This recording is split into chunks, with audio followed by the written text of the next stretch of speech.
Welcome back to Pete's Garage. This evening we are fixing my daughter's Jeep.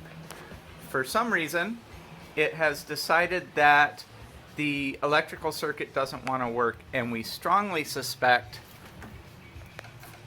this piece of crap thing right here. And so we're fixing that. With me today in the garage is Hailey, my special guest star. Say hi, Hailey. Hello.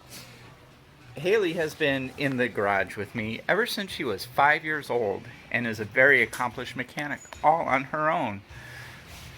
So we're gonna figure out what's going on with this electrical system and replace the iffy power cable and move on from there.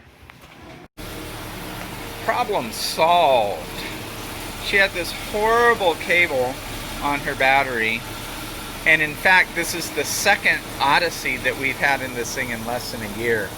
So I relocated a bunch of grounds, took all the noise off of there, put on a better cable. The one that we took off was awful. Engine seems to be running good.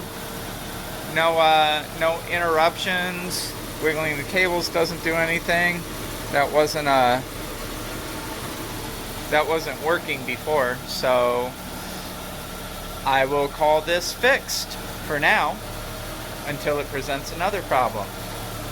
But this Jeep generally is a good running Jeep, so we like it.